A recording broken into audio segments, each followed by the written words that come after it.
আজ আমি আপনাদের আলু দিয়ে বোয়াল মাছের ঝোল বা রসা রেসিপি তৈরি করে দেখাবো।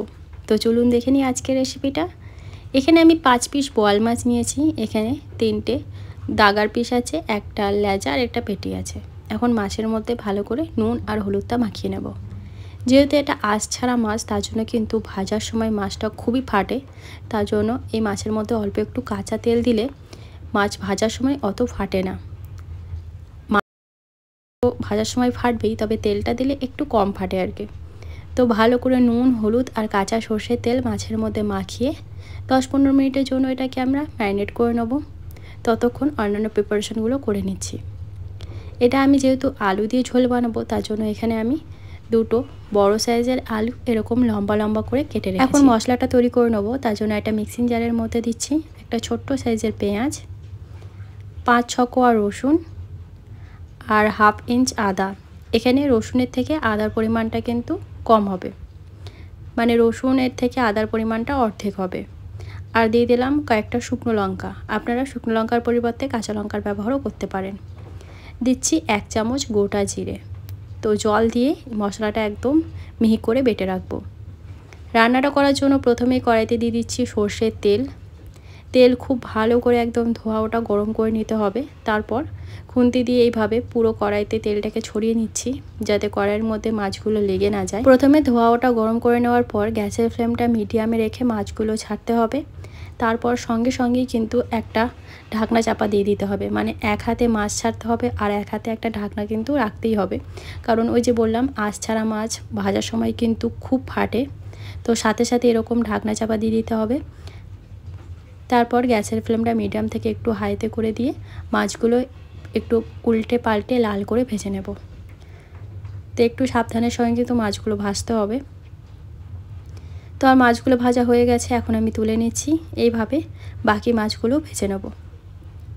মাছ ভাজা হয়ে গেলে মাছ ভাজা তেলের মধ্যেই আলুগুলোকে একটু নুন আর হলুদ দিয়ে ভালো করে ভেজে নেব।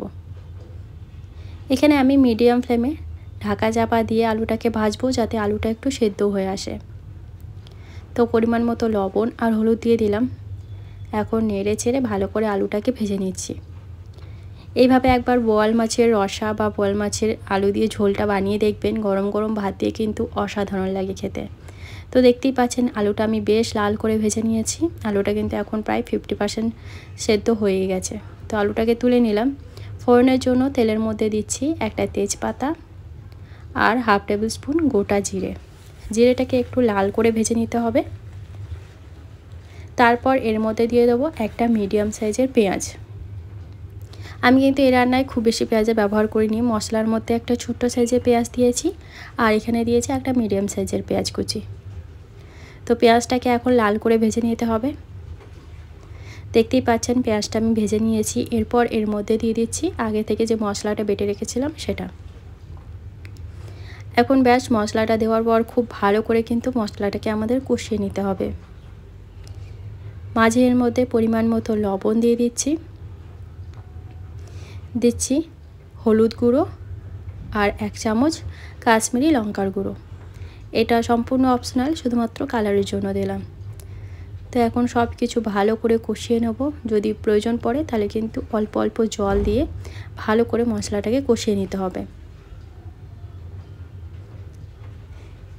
দেখতেই পাচ্ছেন মশলা থেকে কিন্তু তেল ছাড়তে শুরু করে দিয়েছে। এর মধ্যে আমি একটা মিডিয়াম সাইজের কুচানো টমেটোও দিয়ে দিলাম।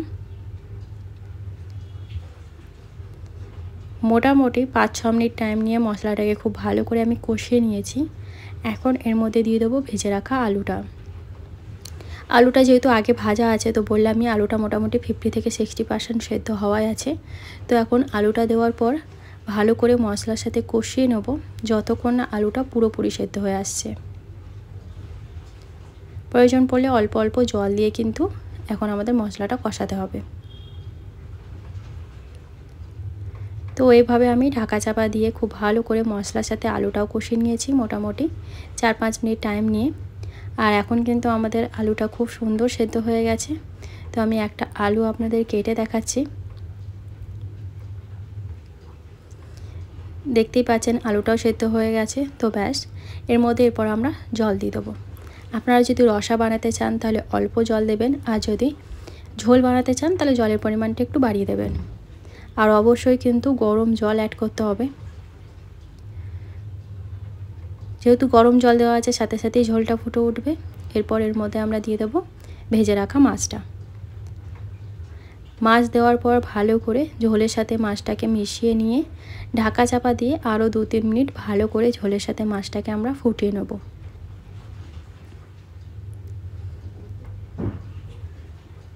মাঝে একবার ঢাকনা খুলে মাছটাকে একটুখানি উল্টে পাল্টে নিতে হবে।